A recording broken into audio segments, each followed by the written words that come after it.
Sebaliknya, kalau orang itu tidak senang dengan silaturahim, males anggenipun silaturahim, maka umurnya itu mestinya 30 tahun, dikurangi oleh Allah Ta'ala jadi 3 hari. Hadis yang menunjukkan bahwa silaturahim itu di samping apa itu memanjangkan rizki, juga silaturahim itu bisa dipanjangkan umurnya oleh Allah Subhanahu wa Ta'ala. Oleh karena itu, hadirin hadirat, khususnya nanti pada bulan Syawal ini hendaknya kita itu gemar bersilaturahim atau saling kunjung mengunjungi di antara satu rumah ke rumah yang lain. Tapi biasanya Bapak hadirin ya, orang itu pada hari raya Idul Fitri cuma ketemu di masjid. Nih, ketemu di masjid. Setelah itu tidak mau berkunjung ke rumah. Entah di sini gimana, Pak? Apa seperti itu? Tapi berkunjung ke rumah. Alhamdulillah. Ada satu daerah itu kadang cukup bertemu di masjid, kemudian dia itu tidak mau berkunjung. Jajan hari raya seperti itu, tapi tidak ada orang yang mau ke rumah. Percuma. Makanya sering saya sampaikan di mana-mana bahwa hendaknya kita itu khususnya pada bulan Syawal ini melaksanakan silaturahim. Jadi faedah daripada kita melaksanakan silaturahim, yang pertama yaitu ditambah rizkinya oleh Allah Subhanahu wa Ta'ala. Yang nomor 2, menjadi sebab dipanjangkan umurnya, dalam arti tambah umurnya ya, tambah umurnya, umur kita itu akan ditambah oleh Allah Subhanahu wa Ta'ala, sebagaimana yang telah saya sampaikan tadi. Kemudian yang ketiga, fadilah daripada orang yang gemar silaturahim menjadi sebab nanti ketika kita dihisab oleh Allah Subhanahu wa Ta'ala, hisabnya itu cuma sebentar. Hisabnya dihisab dulu, dihisab itu kan diteliti amal perbuatan kita. Bagaimana ketika kita hidup di dunia, banyak amal baik atau amal jeleknya? Kalau banyak amal baik yang kita lakukan, tentu kita menjadi orang yang beruntung, akan dimasukkan ke dalam surganya Allah Subhanahu wa Ta'ala. Sebaliknya, kalau banyak amal jelek yang kita lakukan, kita menjadi orang yang celaka. Karena apa? Karena kita nanti akan dimasukkan ke dalam nerakanya Allah Subhanahu wa Ta'ala. Naudzubillah summa naudzubillah. Oleh karena itu, apabila kita itu gemar senang bersilaturahim, maka akan dihisab oleh Allah Subhanahu wa Ta'ala dengan hisab yang sebentar. Sebagaimana hadis Nabi Muhammad sallallahu alaihi wasallam, man ahabba ayyub santalahu fi rizkihi wa yunsalahu fi asari fal yasil rahimah. Barang siapa yang senang dan ingin dijembarkan rizkinya dan dipanjangkan umurnya, fal yasil rahimah, maka hendaklah orang itu bersilaturahim. Di dalam hadis yang lain, Rasulullah Muhammad sallallahu alaihi wasallam juga bersabda, inna shadaqata wasilatar rahim yazidullahu bima fil umri wa yarfa'u bihima maitatassu wa yadfa'u bihimal makrura wal mahdur.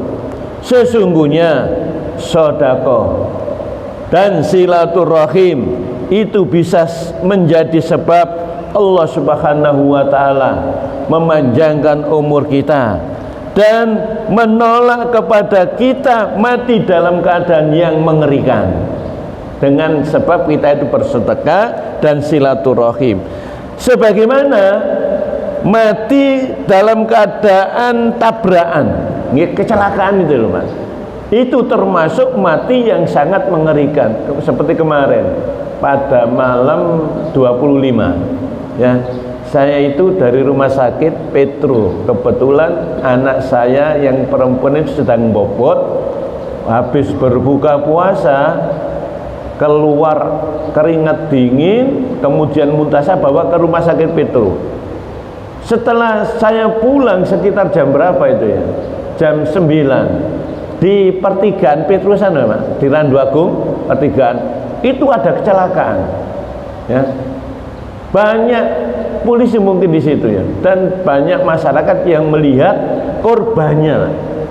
Kayaknya tidak panjang umur, kayaknya tidak panjang umur, kecelakaan seperti itu. Lah kalau kita mau bersedekah, seneng sedekah, seneng bersilaturahim, akan dijaga oleh Allah Subhanahu wa taala dalam mati keadaan yang mengerikan, seperti mati kecelakaan seperti itu, Pak.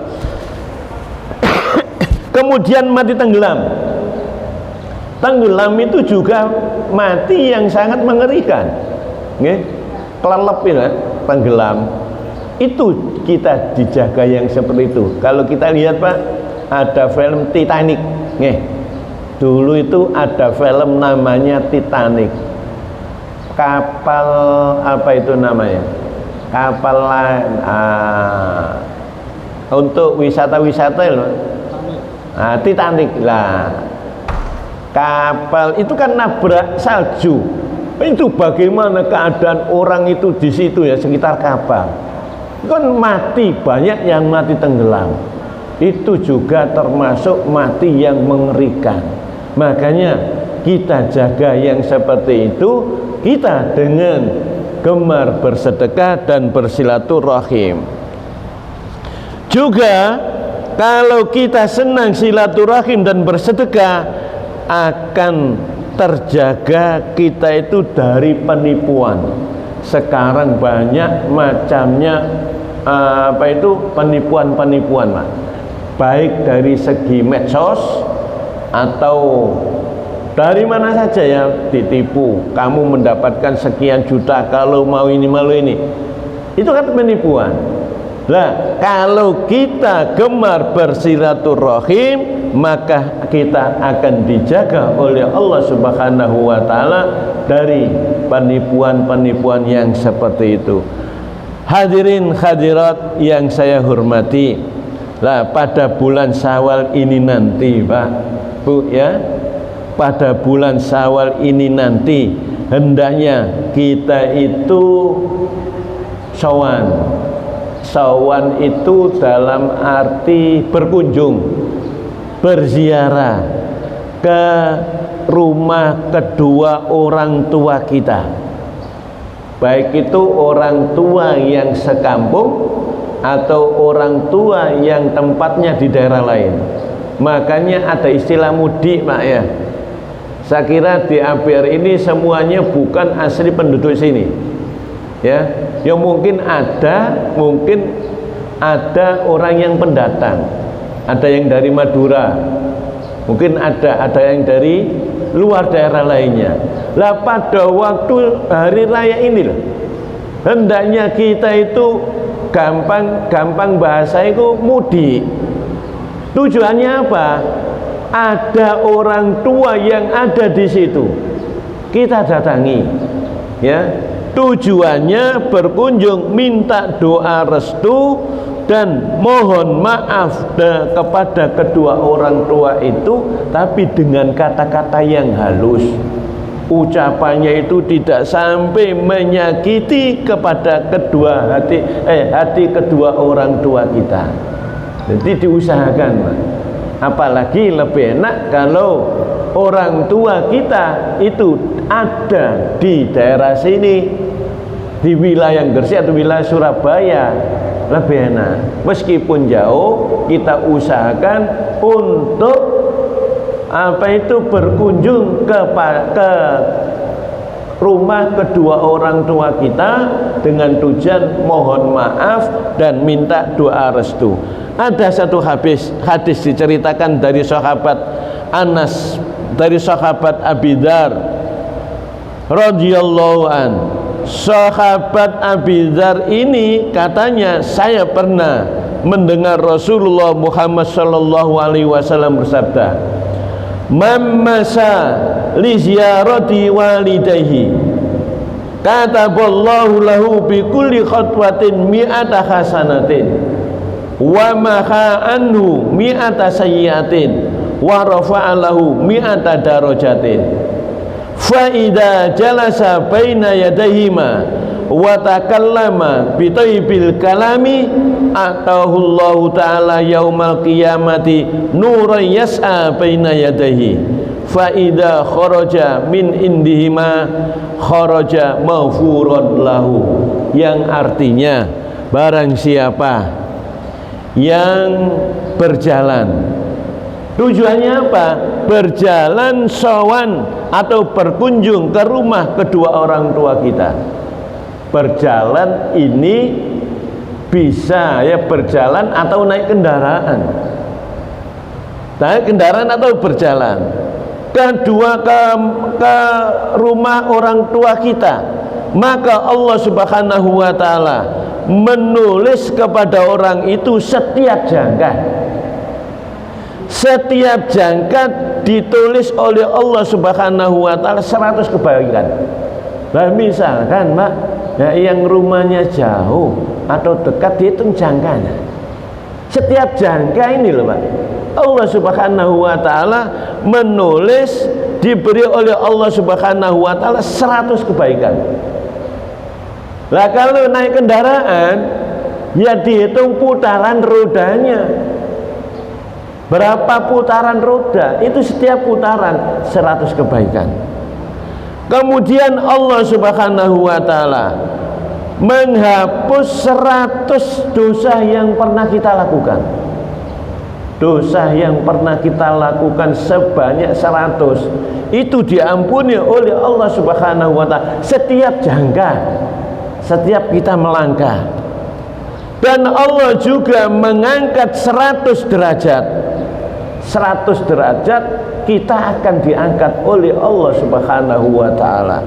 Maka ketika orang itu duduk di hadapan kedua orang tuanya dan berbicara secara sopan, mengucapkan kata-kata yang halus. Jadi biasanya kalau kita itu berkunjung ke rumah orang itu kan satu meja ya. Satu meja, misalkan kita berkunjung ke rumah kedua orang tua kita, kemudian duduk satu meja, maksudnya duduk satu meja itu bukan duduk di atas meja dan di sisi mboten ya, tapi duduk di satu meja itu ya ada kursinya di situ ya. Terus kemudian bercerita omong-omongan yang enak, tidak sampai menyakiti di dalam kita berbicara itu kepada hati kedua orang tua kita. Ya kalau kita mau seperti itu gimana? Maka Allah Subhanahu wa taala memberi orang tersebut apa itu berupa cahaya yang berjalan di hadapan orang itu. Jadi kalau kita Pak mau melakukan seperti itu, sowan ke rumah kedua orang tua, duduk satu meja, omong-omongan yang enak, nanti pada hari kiamat itu ada cahaya yang ada di hadapan kita. Makanya ada istilahnya itu dua kegelapan. Yang pertama gelap ketika di alam kubur. Alam kubur itu gelap, percaya tidak percaya gelap. Sampai nek mboten percaya, sampean mlebu, sampean lubangi nggih, tanah sampai lebet tengen ditutup dhuwur lak petang. Gelap yang nomor dua adalah ketika hari kiamat. Hari kiamat itu keadaannya gelap gulita. Kalau kita mau sowan ke rumah kedua rumah orang tua kita, nanti pada hari kiamat di hadapan kita itu ada sinar, ada cahaya sehingga kita itu tidak sampai tersesat. Beda kalau orang itu tidak mau berkunjung ke rumah kedua orang tua. Nanti keadaan di hari kiamat ya gelap. Kalau gelap ya natap-natap seperti itu, Pak. Tabrakan podo wongi kadang. Nah, kalau mau soal seperti itu, Pak, ya. Jadi Allah Ta'ala akan memberikan cahaya yang ada di hadapan orang tersebut. Dan apabila orang itu keluar dari rumah kedua orang tua, maka keluarnya itu dalam keadaan sudah diampuni oleh kedua orang tua. Diampuni oleh Allah Subhanahu wa Ta'ala. Misalkan, Pak, kula njenengan sedaya nggih berkunjung, berziarah ke rumah kedua orang tua kita. Lah kemudian kalau sudah selesai omongan sing enak baru pamitan keluar. Bu, Pak, saya mau pulang. Nah, keluar kita itu dalam keadaan sudah diampuni dosa oleh Allah Subhanahu wa Ta'ala. Ini yang menyatakan Rasulullah. Hadis berdasarkan hadisnya Kanjeng Nabi Sallallahu Alaihi Wasallam. Oleh karena itu dilihat dari sini, Pak, mari kita nanti pada khususnya hari raya Idul Fitri ini kita sempatkan untuk berkunjung ke rumah kedua orang tua kita dan dienakkan hatinya. Hatinya aku diseneng apa? Senengan wong tua iku apa ya? Misalkan perokok, senengane rokok iki dibawakan rokok. Saya tidak menyebutkan merek, Pak. Pikir nanti sponsor apa itu bawah iklan. Hadirin hadirat ingkang kula hormati, itu kalau kedua orang tua itu masih ada, keduanya masih ada. Dan kalau memang salah satu dari kedua orang tua kita itu sudah meninggal dunia, atau bapak masih ada, ibu sudah tidak ada, atau ibu masih ada, bapak tidak ada, maka pada hari raya itu kita hendaknya ziarah ke makamnya. Ini sering dan sudah menjadi tradisi dari daerah Gresik. Saya pernah khutbah di daerah Lumpur. Itu setiap hari raya Idul Fitri atau Idul Adha, diberitahu oleh takmir, Ustadz, nanti kalau khutbah jangan lama-lama, karena di daerah sini itu sudah menjadi tradisi nenek moyang kalau hari raya itu ziarah ke makam kuburan orang tuanya dan keluarganya. Nah, itu sudah menjadi biasa, baik itu orang yang sealiran dengan kita atau tidak. Paham maksudnya, Pak, ya? Sealiran dengan kita atau tidak sealiran dengan kita, pada waktu hari raya itu berkunjung ke makam. Sampai di makam Tlogo Pojok, pasar itu penuh, macet di situ. Memang ada anjuran. Karena dalam hadis manzara qabro abawaihi au akadihima fi kulli jum'atin ghafarallahu lahu wa kana baran biwalidayhi, wa fi riwayatin man zara qabra walidayhi aw ahadima fa qara'a indahu yasin wal qur'anil hakim ghufira lahu bi adadi dzalika ayatan aw harfan. Yang artinya, agak saya singkat, kurang berapa menit ini Pak Rahman? 5 menit ya. Artinya, barang siapa yang ziarah ke makam kedua orang tua atau salah satunya orang tua itu, orang tua pada setiap hari Jumat, maka orang tersebut diampuni dosa-dosanya oleh Allah Subhanahu wa Ta'ala, dan termasuk birrul walidainnya. Jadi kalau kita mau ziarah ke makam kedua orang tua kita setiap Jumat kalau bisa, maka dosa kita diampuni oleh Allah Ta'ala, dan kita termasuk birrul walidaini, berbakti terhadap kedua orang tua. Menurut satu riwayat, barang siapa yang ziarah ke makam kedua orang tuanya atau salah satu orang tua itu, kemudian di situ kita membaca surat Yasin. Yang kita baca Bismillahirrahmanirrahim, habis Fatihah, Yasin wal Qur'anil Hakim sampai akhir. Kita baca surat Yasin di samping makam kedua orang tua kita, maka diampuni dosa kita yang ziarah ke situ menurut hitungan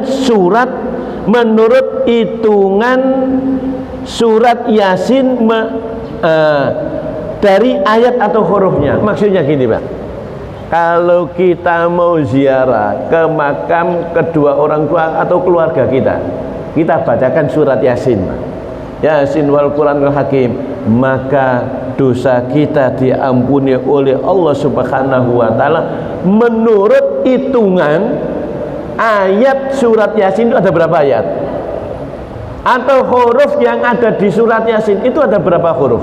Mulai Yasin sampai wa ilaihi turja'un, itu setiap huruf Allah Ta'ala mengampuni dosa kita apabila kita itu mau berziarah ke makam kedua orang tua kita atau salah satunya, khususnya pada hari raya Idul Fitri atau Idul Adha. Umumnya kalau kita mau setiap Jumat kita ziarah ke makamnya, karena ada satu riwayat bahwa setiap malam Jumat itu roh orang tua kita itu akan kembali nanti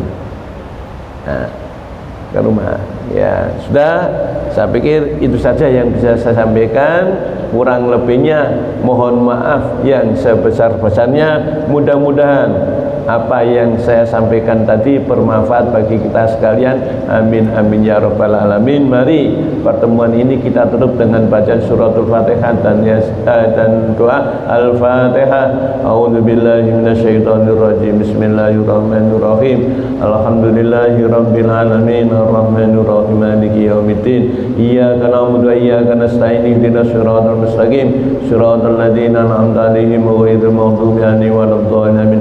Bismillahirrahmanirrahim. Alhamdulillahirabbil alamin. Wassalatu wassalamu ala asyrofil mursalin sayyidina Muhammadin wa ala alihi washabihi ajmain. Allahumma taqabbal minna salatana wa siyamana wa qiyamana wa ruku'ana wa sujudana wa tasbihana wa tahlilana wa tadarruana wa la tadrib biha wujuhana ya ilahal alamin wa ya khairan nasirin bi rahmatika ya Allah ya arhamar rahimin. Rabbana atina fid dunya hasanah wa fil akhirati hasanah wa qina adzabannar.